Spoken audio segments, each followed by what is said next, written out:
Delicious, meat nutritious, and the snack that packs a real protein punch, Wonderful Pistachios.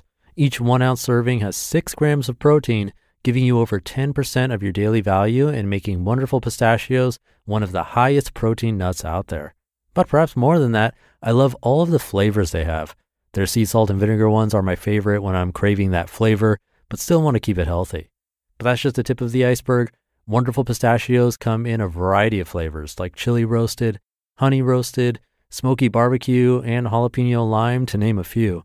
Perfect for enjoying with family or friends and taking them with you on the go.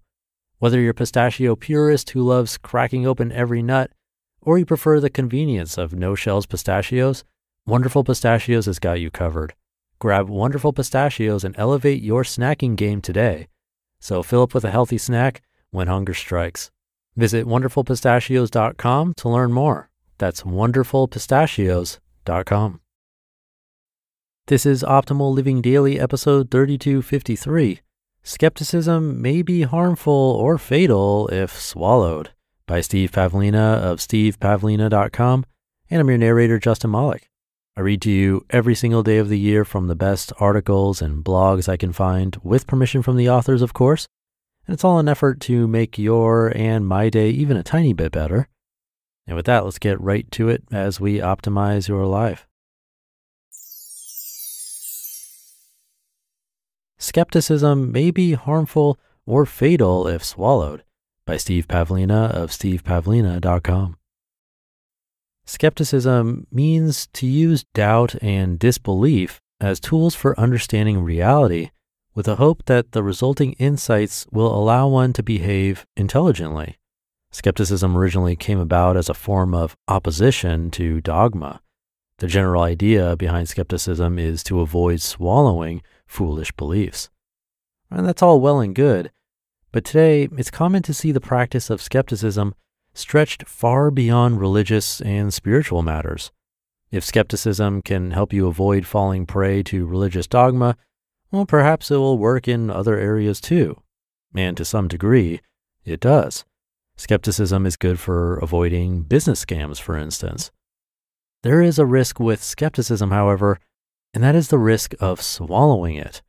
When you swallow skepticism, you turn its gaze inward upon yourself. You attempt to use doubt and disbelief as tools for self-understanding. What am I capable of? Can I really do that? Would I look foolish if I tried? That's a big mistake. Many people are so concerned with the possibility of doing something foolish that they swallow the tool of skepticism, thinking that it will make their behavior more intelligent and their actions more successful. Unfortunately, in this environment, skepticism has the opposite effect. Swallowing skepticism will curtail the intellectual resources you have available and actually make you less intelligent.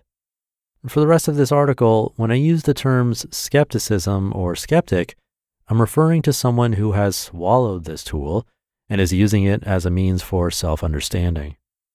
Skepticism is harmful. Skeptics mistakenly assume that their thoughts are merely passive observations and that therefore thoughts of doubt about themselves can only yield positive information. They fail to recognize that thoughts also have a creative component, so that skepticism will actually install negative information.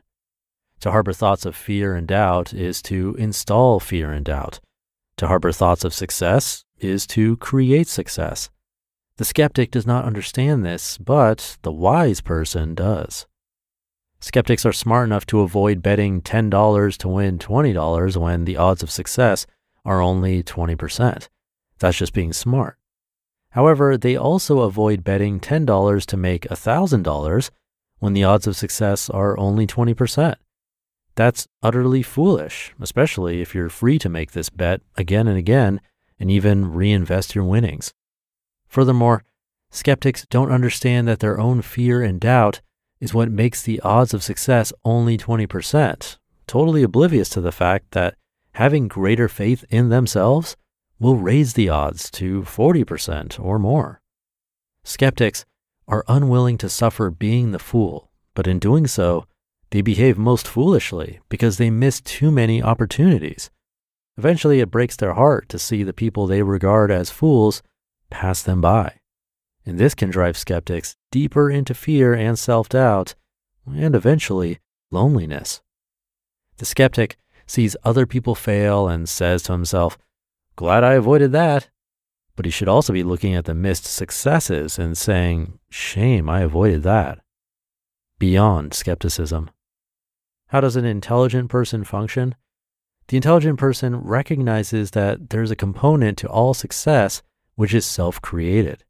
The intelligent person resolves not to abuse this power by creating fear and doubt. To do so would be unwise. Skepticism is like slashing your car's tires to prevent one of them from going flat. Then you notice the tires have been slashed and conclude that it makes more sense to stay home than to drive a crippled vehicle. Intelligent people understand that fear and doubt will only cripple them, never help them. Fear and doubt are not necessary to avoid pitfalls. It's the wrong tool for the job, just as a knife is the wrong tool for the job of inflating a tire. If you're going to drive your car, you should do so with inflated tires. If you get a flat tire, it's not the end of the world. Simply replace the tire and keep going.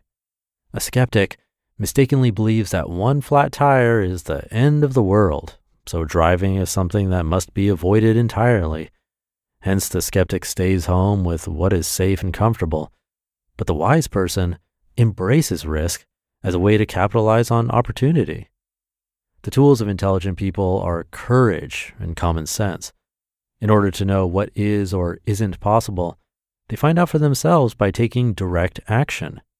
Often that leads to failure, which produces greater self-knowledge, allowing wiser choices to be made in the future, not from a place of fear and doubt, but from a place of understanding.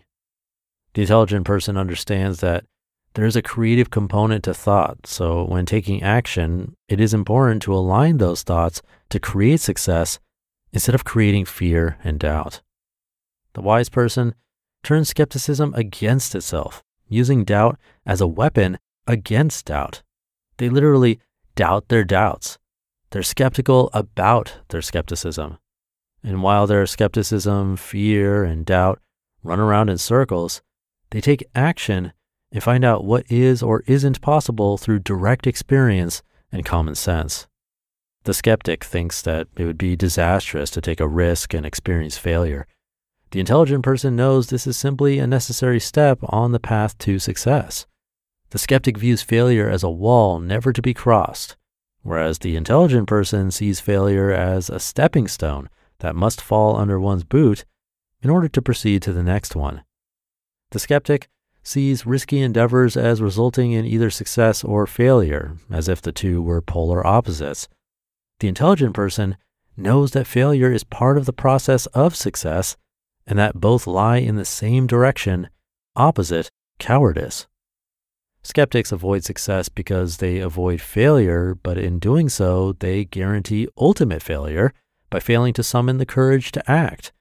Intelligent people experience greater success because they build their courage to allow them to take action in spite of fear.